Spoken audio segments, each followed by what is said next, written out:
أعوذ بالله العلي العظيم من الشيطان الرجيم بسم الله الرحمن الرحيم الحمد لله الذي جعلنا من المتمسكين بولايته علي أمير المؤمنين والأئمة المعصومين والحمد لله الذي هدانا لهذا وما كنا لنهتدي لولا أن هدانا الله لقد جاءت رسل ربنا بالحق بشيرا ونذيرا بين يدي الساعة والصلاة والسلام على رسول الثقلين جد الحسنين والحسين معروف رب المغربين والمشرقين والقائل بحديثين الثقلين مرة ولي يوم الخندق أفضل من عبادة الثقلين وإني تارك فيكم الصالحين كتاب الله وإخوتي أهل بيتي سيدنا ونبينا وشفيعنا أبي القاسم محمد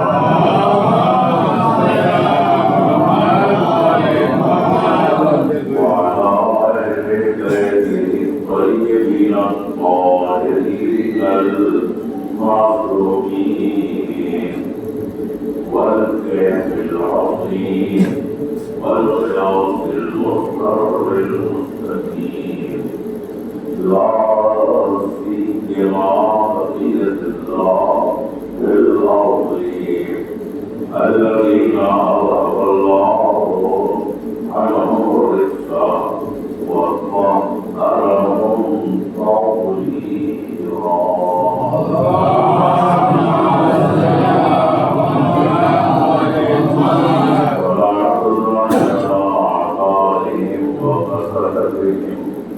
وغافلي عقوبهم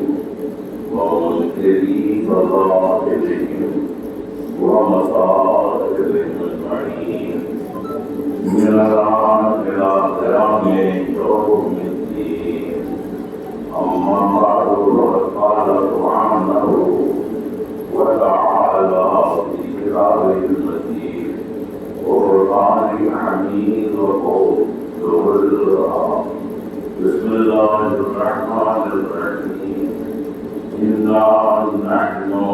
نحيي الموتى ونكتب ما قدموا وآثارهم وكل شيء أحصيناه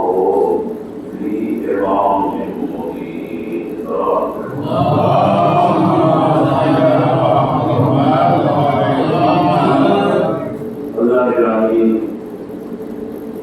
ایسے شخص کی مجلس جو پڑھنے کے بعد بھی نہیں پڑا، اس لیے کہ اس کے دل میں حب اہل بیت تھی۔ حدیث ہے من مات علی حب آل محمد ماتا شہیدہ بیت کی محبت سے مر جائے وہ شہید ہوتا ہے۔ شہید کے معنی گواہ کے ہوتے ہیں، گواہ کے لیے زندگی شرط ہے، جو مر جاتا ہے وہ گواہ نہیں بن سکتا۔ لہذا شہید کے معنی گواہ کے، تو کہنے کا مقصد ہے کہ اہل بیت کی محبت سے مر جائے وہ شہید ہوتا ہے، یعنی زندہ ہوتا ہے، زندہ ہوتا ہے۔ میں نے آیت پڑھی سورہ یاسین کی، انا نحن نحیی الموتیٰ، ہم ہی وہ ہیں کہ وہ مردوں کو زندگی عطا کرتے ہیں، ہم ہی وہ ہیں کہ جو مردوں کو حیات بخشتے ہیں، وَنَكْتُبُ مَا قَدَّمُوا وَآثَارَهُمْ، اور ہم ہی وہ ہیں کہ جو لوگوں کے کیے ہوئے اعمال ہوتے ہیں انہیں لکھ لیتے ہیں۔ وَكُلَّ شَيْءٍ أَحْصَيْنَاهُ فِي إِمَامٍ مُبِينٍ، ہم نے ہر شے کا حصہ امام مبین میں کر دیا۔ اب یہاں سب سے پہلے تو آپ خدمت کی عرض کروں کہ یہ سورہ یاسین کی آیت ہے کہ جس کی تلاوت کا ارادہ ہے۔ آپ نے دیکھا ہوگا اکثر مرنے والے کے سرانے سورہ یاسین کی تلاوت کی جاتی ہے، حکم بھی یہی ہے کہ سورہ یاسین کی تلاوت کرو، خاص طور سے آپ کیسے پورا قرآن پڑھیں وہ آپ کی مرضی ہے، اور زیادہ ثواب پہنچے گا، لیکن تاکید ہے سورہ یاسین کی۔ آخر علماء نے سورہ یاسین ہی پڑھنے کو کیوں کہا؟ اور سے سورہ سے انہیں پڑھنے کو کہہ دیا جاتا، ویسے پڑھتے ہی ہے سب، لیکن یہ تاکیدن سورہ یاسین پڑھا جائے۔ آخر اس کی کیا وجہ کیا ہے؟ پہلی وجہ تو یاسین کو محمد مصطفیٰ کا نام، ظاہر ہے کہ جس مضمون کا ٹائٹل محمد ہو تو اس مضمون میں آل محمد کے علاوہ اس کا تذکرہ ہوگا، ایک بات۔ دوسری چیز، میں نے جب اس کی آیتیں اور اس کی تفسیر دیکھی تو ہر آیت کی شان اہل بیت ہو رہا ہے، آیت بول رہی ہے اہل بیت کی فضیلت بیان کر رہی ہے، تو یہ اپنی میں نے شروع میں کہا ہمارا ماننے والا مرتا نہیں، زندہ ہو جاتا ہے۔ تو اب سرحانے سورہ یاسین ہی کی تاکید کیوں؟ میں نے بتایا کہ آل محمد کا ذکر ہے، فضائل اہل بیت ہے، تو ہم یہ مرنے والے کے سرانے قرآن کی سورہ یاسین کی آیتیں نہیں پڑھ رہے ہیں بلکہ فضائل آل محمد کی آیتیں سنا رہے ہیں۔ صلوات پڑھیں۔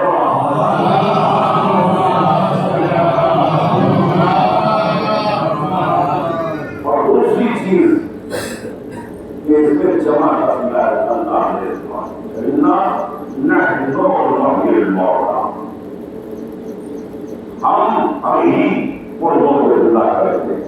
دیکھیے جیسے ہم کسی وقت میں بیٹھے ہیں اور اکیلے جا رہے ہیں تو ہم کہیں میں جا رہا ہوں، لیکن اگر میرے ساتھ دو تین لوگ اٹھ گئے تو ہم کہیں گے ہم جا رہے ہیں، جمع کسی کو بیٹھے ہیں، اکیلے جاتے ہیں۔ تو یہاں اللہ نے اکیلے ہوتے ہوئے جمع کا استعمال کیا، نحنو کہا، جبکہ اس نے اپنے لیے اپنی وحدت کے لیے اپنی توحید کے لیے ایک مکمل سورہ اتارا۔ وہ آہد ہے،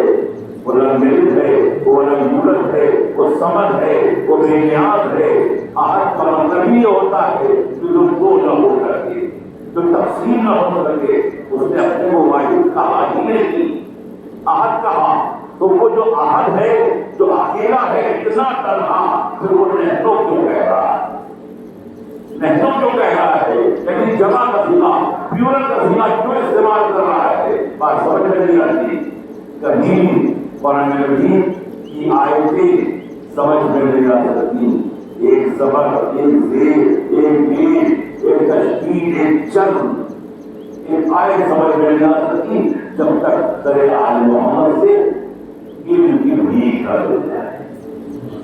علم کی بھیک نہ مل جائے تو اب چٹی امام جعفر صادق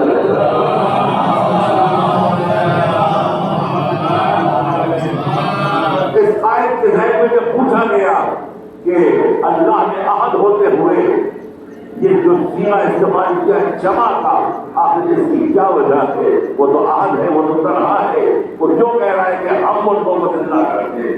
جمع کا سینا استعمال کر رہا ہے۔ ہمارے امام نے سینے پہ ہاتھ رکھا اور ایسے شخص سے جو سوال کر رہا تھا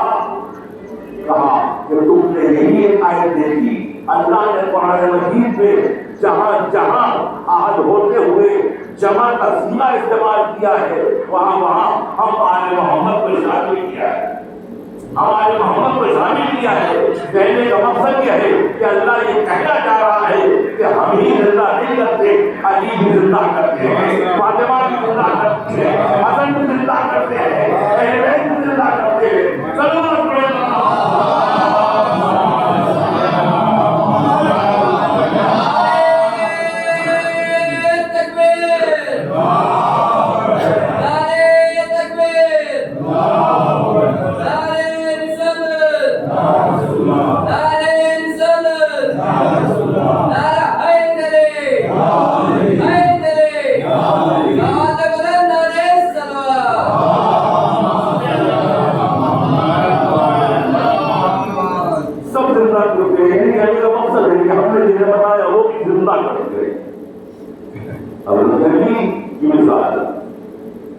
جب حضرت عیسیٰ زندہ کر سکتے ہیں، اب قرآن جانتے ہیں، قرآن پڑھتے ہیں، سبھی یہ کہتے ہیں کہ حضرت کا اللہ ہمیں اللہ کی اطاعت کرتی ہے، تو قرآن کے چہیتے تو سارے فرقوں کے لوگ ہیں، سبھی لوگ قرآن جانتے ہیں اور پڑھتے ہیں، مانتے ہیں، تو اسی قرآن میں حضرت عیسیٰ نے مردوں کو زندہ کیا، تذکرہ ملتا ہے۔ تو حضرت عیسیٰ مردوں کو زندہ کرے کوئی اعتراض نہیں، علی مردے کو زندہ کرتے تو اعتراض ہو جاتا ہے کہ جب کہ حضرت عیسیٰ کو نبوت ملی ہے علی کے ولایت کے اقرار پر،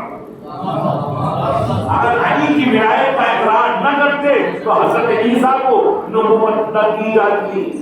تو جو صدقہ ولایت علی میں نبی بنا ہو، اگر وہ زندہ کر سکتا ہے تو جو فخر نبوت ہو، تو فخر رسالت ہو، تو فخر امامت ہو،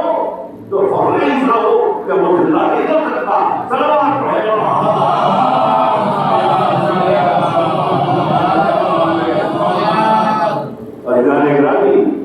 حضرت علی مردے کو زندہ کرتے تھے،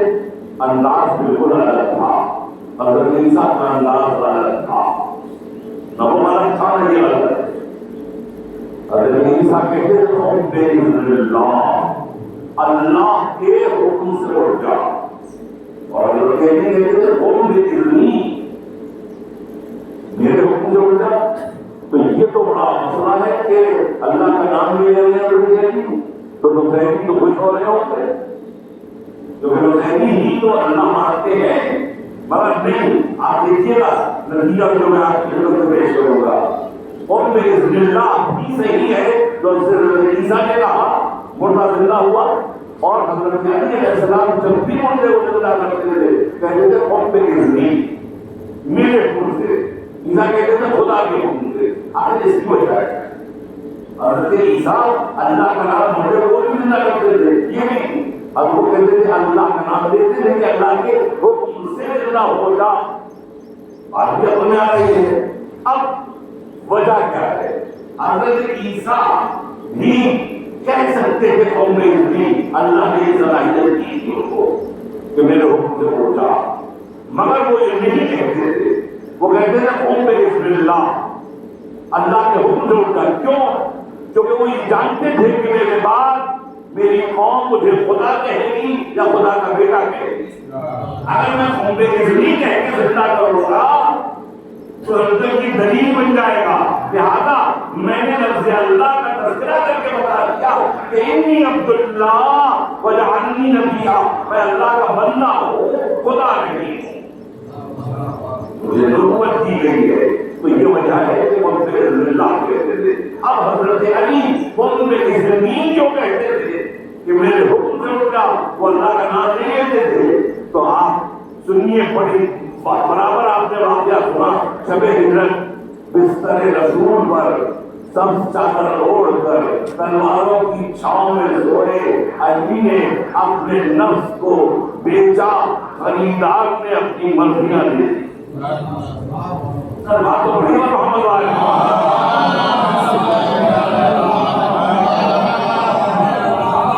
جس کو بیچا اس نے اپنی مرضیاں دے دی, یعنی پروردگار نے من یشری نفسہ ابتغاء مرضات اللہ واللہ رؤوف بالعباد.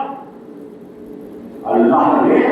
نفس کے بدلے میں من یشری نفسہ ابتغاء مرضات اللہ, مرضی بھی نہیں, مرضیاں ایک مرضی نہیں, ایک رضا نہیں, مرضیاں دیتی. اب اس کی مرضی میں کیا کیا ہو سکتا ہے, اب اس کی مرضی میں کیا کیا ہو سکتا ہے. یہ لوگ کہہ رہے ہیں میرے حکم سے اٹھ جا, میرے حکم سے اٹھ جا, کو میں سمجھانا چاہ رہا ہوں. اب اللہ کی مرضی میں کیا, اللہ کی مرضی میں رزق, اللہ کی مرضی میں رزق ہماری, اللہ کی مرضی میں موت, اللہ کی مرضی میں حیات, اللہ کی مرضی میں صحت, اللہ کی مرضی میں عافیت, اللہ کی مرضی میں سورج کا نکلنا, اللہ کی مرضی میں جان کا نکلنا, اللہ کی مرضی میں ستاروں کی جمع, اللہ کی مرضی میں پورے آسمان کی خلقت, زمین کی خلقت, کائنات کا وجود. یہ ساری چیزیں اللہ کی ایک مرضیوں میں ہے. وہی مرضی میں موت بھی ہے, حیات بھی ہے. ظاہر ہے کہ شب ہجرت جب نفس کو بیچا اللہ کی مرضیاں ملی تو اسی میں موت و حیات کا حق بھی مل گیا, موت و حیات کا حق بھی مل گیا. اب جسے چاہے موت کے گھاٹ اتار دے اور جسے چاہے وہ تیرتی کہہ کے زندہ کر دے. چلو آپ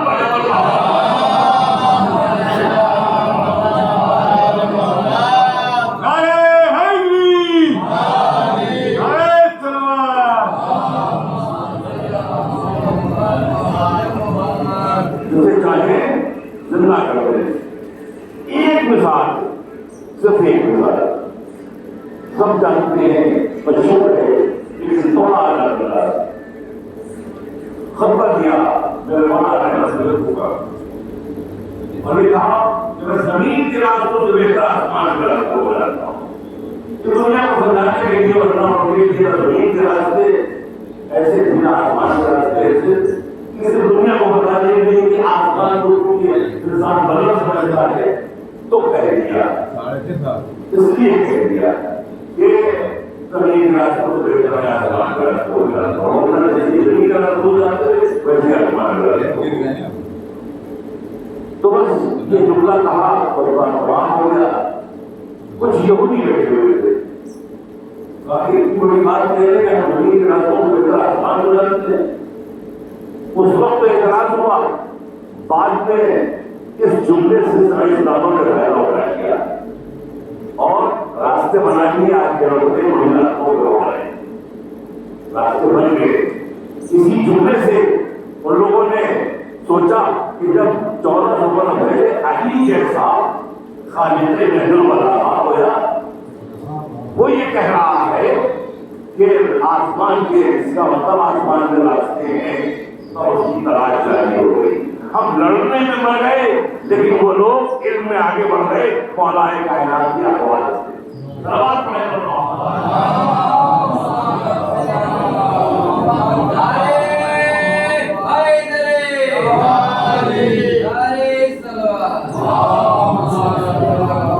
تو یہودی نے کہا کہ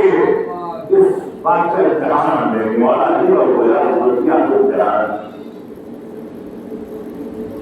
جس کا امتحان کو مختلف لگوں میں ملاؤ, جس کو جس وقت آپ گئے ہیں یہ جملہ کہنا کہ خدا کی طرف میں کامیاب ہو گیا, تو اس کا مطلب زندگی میں امتحانات سے مالا جو یہ جملہ کہنا خدا کی طرف میں کامیاب ہو گیا. اب وہ یہودی تلاش کر رہے کہ کوئی اس طرح شخص مل جائے, کوئی عورت ایک ملی جو یہودیت کافرہ تھی, اس کا ایک زمانہ بیٹا تھا اور چند گھنٹوں کے لیے اپنے بیٹے کو ملتے تھے. اس نے بتایا یہی بیٹا بیٹا ہے اور میں نہیں دے سکتی، یہی میرا سہارا ہے، پتا نہیں تو پر بھروسہ نہیں تو پتا نہیں کہاں لے جاؤ، اور یہ میرا بیٹا اسے چیز ہے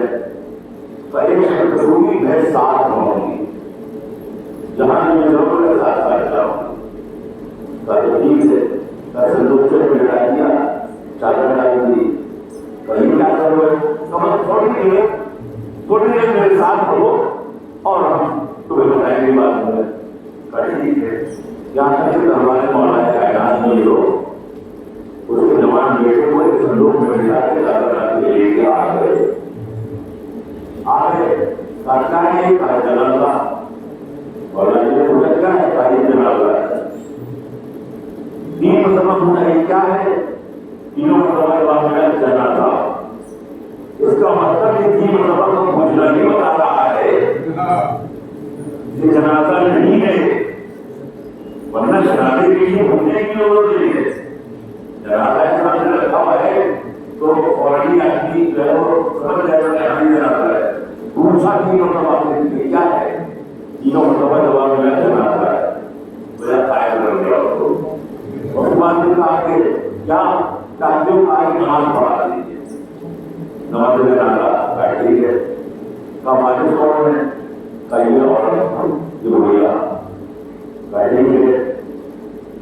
اس سے پوچھا بھائی ہوتا ہے نا کہ نام پوچھتا ہے کہ ماجد کون ہے، جب ماجد پہلی بیٹا کہنے لگا اور جب یہ کہ نہیں سامنے ہوتا ہے تو بلاؤ ماجد کون ہے، اسے اجازت دیتا ہے کہ نماز نہیں ہوگا تو وہاں نہیں تھا تو اس سے پوچھتے کہ جب آپ پڑھا دو تو کئی بات لیکن آپ پڑھا دی کہتے ہیں کہ پڑھا دو تو نہیں ہوتا پھر تیس منٹ کا پوچھا کیا باقی جماعت پڑھا دو تو آپ پڑھا دیجیے، یہ جو تین مرتبہ پوچھ رہے ہیں کیا کسی مولانا کو آپ نے تین مرتبہ پوچھتے دیکھا نہیں، مولانا ہی پوچھ رہے کیوں پوچھ رہے، پتا ہے کہ آنے والا اس آدمی میں جو نماز پڑھی ہے زندہ ہے، جن لوگ نماز نہیں ہوتی یہ بتانا چاہ رہے ہیں، پھر ان کو ہوش نہیں آیا، اب ظاہر ہے کہ اجازت مل رہی ہو اللہ اکبر کہہ کے بس نیت کی مل کے نیت کے بعد اللہ اکبر کہہ رہے ہیں، جیسے کہہ رہے تھے پیچھے سے آواز آئی تو لوگ نماز پڑھ رہے تھے پیچھے کہ دیکھا یہ تو بڑا دعویٰ کرتے ہیں کہ ہم زمین کے راستوں کو دیکھ کر آسمان کے راستوں کو جانتے ہیں، انہیں تو یہ بھی نہیں معلوم کہ چادر کے لیے زندہ ہے یا دنیا اور دیجیے گا کہ زندہ ہے یا تو یہ بھی نہیں معلوم، بس میرے مولا موڑے مسکرائے اللہ چادر ہٹاؤ، اب جو چادر ہٹائی جس زندہ جوان کو لے کے آئے تھے وہ مردے میں تبدیل ہو چکا ہے، وہ مردے میں تبدیل ہو چکا ہے، اب وہ لوگ تو حیرت تھے لیکن وہ ماں جو ضعیفہ تھی وہ ذات پتہ رو رہی تھی، لیکن اس کو اپنے بیٹے کے مرنے سے حضرت علی پر ایمان پیدا ہو گیا، لیکن ایک عجیب چیز میں عرض کرنا چاہ رہا ہوں، کوئی مر رہا ہو اور امام زندہ کرے تو یہ معجزہ ہے، بہت سے لوگ ایمان لے رہے ہیں کہ بھائی مر رہا تھا اور زندہ ہو گیا، ایسے ہے واقعات، بھائی بچہ تھا مر رہا تھا درگاہ کے پاس پگال دیا انہوں نے، ایسے بہت سے واقعات ہیں، بالکل آخری میں ڈاکٹروں نے جواب دے دیا بلکہ اللہ نے خود زندگی دے دی، تو اس سے ہی دو ایمان پیدا ہو جاتا ہے یا ایمان پیدا ہو جاتا ہے، لیکن اگر ایک شخص مر جائے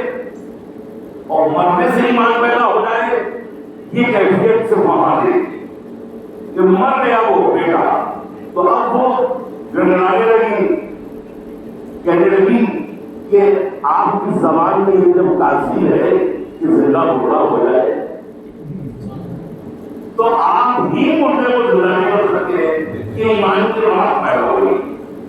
کہ آپ ہی مردہ کر سکتے ہیں زندہ کو، تو آپ مردے کو زندہ نہیں کر سکتے ہیں، قدموں پہ کریم مجھے کریم ہے وہ تعلیم کے راج ہے حضرت علی، اس کی گھبراہٹ دیکھی لگ گئی اور آگے بڑھے ٹھوکر ماری جملہ کہا وہی جو ہمیشہ کہتے تھے قوم پہ نہیں، میرے حکم سے اٹھ جاؤ۔ اب جیسی وہ اٹھا تو اب وہ چونکہ یہودی تھا لیکن اب علی کے اٹھانے سے اٹھ رہا ہے تو اس نے فوراً کلمہ پڑھا، اشہد ان لا الہ الا اللہ اشہد ان محمد رسول اللہ اشہد ان علی ولی اللہ۔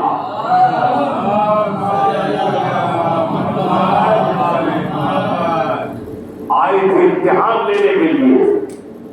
وہ ضعیفہ بھی صاحب ایمان ہوئی، وہ جوان بھی صاحب ایمان ہوا، اور جو لوگ لے کے آئے تھے 4 یہودی وہ سب بھی مسلمان ہوئے۔ جس دیہات اور قریے کے گاؤں کے یہ لوگ تھے اس قریے میں جب یہ پہنچے اور یہ واقعہ بیان کیا تو اس قریے اور دیہات کے سارے لوگ صاحب ایمان ہو گئے۔ یہ ہے کلمہ مولا کائنات علی بن ابی طالب۔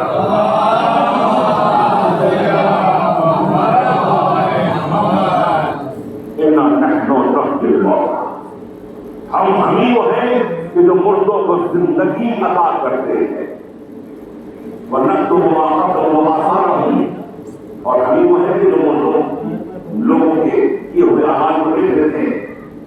سوچیے گا تو میں بات کرنا چاہ رہا ہوں، اللہ تعالیٰ میں لکھتا ہوں، اس نے بھی تو وہ یعنی ہم لکھتے ہیں جمع کر دیا اللہ کے پاس دعا کو لکھتا ہے، لیکن وہ آدمی ہے کہ میں لکھتا ہوں ہم لکھتے ہیں۔ اب یہ لکھنے کے لیے شرائط ہے، آج تو کمپوزنگ ہے، کمپیوٹر سے لکھائی ہو رہی ہے، ٹائپ ہو رہا ہے،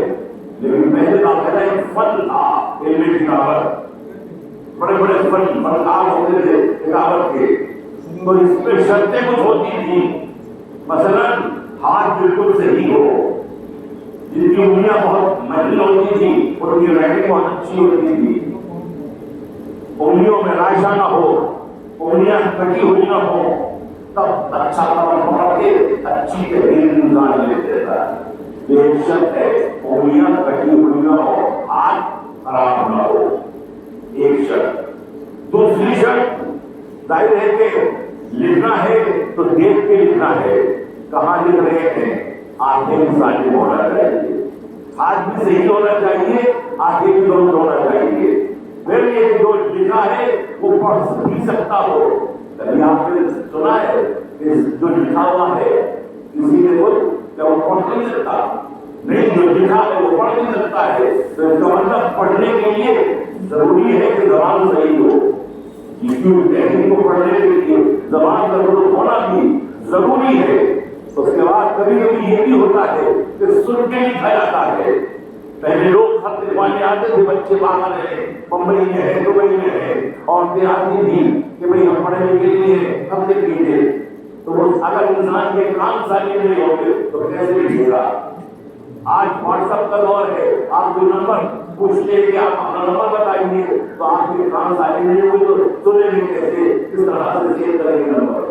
اس کا مطلب لکھنے کے لیے شرط ہے کہ کان بھی درست ہو۔ اچھا، تو 4 شرطیں یہ ہو گئی، ہاتھ درست ہو، آنکھیں درست ہو، زبان درست ہو اور کان بھی درست ہو، یہ 4 شرطیں ہو گئی۔ ان 4 شرطوں کے بعد ایک شرط ہے کہ انسان کا نفس، یہ 4 شرطیں پائی جاتی ہیں، کان سن بھی رہے ہیں، آنکھیں دیکھ بھی رہی ہیں، زبان بول بھی رہی ہے، ہاتھ پڑھ بھی رہے ہیں، لیکن توجہ چاہ رہا ہوں، لیکن انسان بیمار ہے، اٹھ نہیں سکتا، کروٹ دلائی جا رہی ہے، مگر ہمارے یہاں اس میں بھی نماز نہیں چھوڑی جا سکتی۔ ایک نمازی کی مجلس ہے جس نے اپنی کبھی نماز نہیں چھوڑی، جس نے اپنی نماز نہیں چھوڑی، اشاروں سے بھی نماز پڑھنے کا ایسا ہوا تو اس نے پڑھی۔ تو آپ کہتے ہیں کہ اگر کھڑے ہو کے نہیں پڑھ سکتا تو بیٹھ کے پڑھے، بیٹھ کے نہیں پڑھ سکتا تو لیٹ کے پڑھے، لیٹ کے نہیں پڑھ سکتا تو دائیں کروٹ پڑھے، دائیں کروٹ نہیں پڑھ سکتا تو بائیں کروٹ پڑھے، بائیں کروٹ نہیں پڑھ سکتا تو سیدھے پڑھے، اگر سیدھے نہیں پڑھ سکتا ہاتھوں سے اشارہ کرے، اگر وہ بھی نہیں کر سکتا تو آپ پلکوں سے اشارہ کرے۔ نماز کسی حال میں چھوٹے گی، مگر لکھنا معاملہ ہے، لکھ نہیں پائے گا، بیمار ہے، مریض ہے،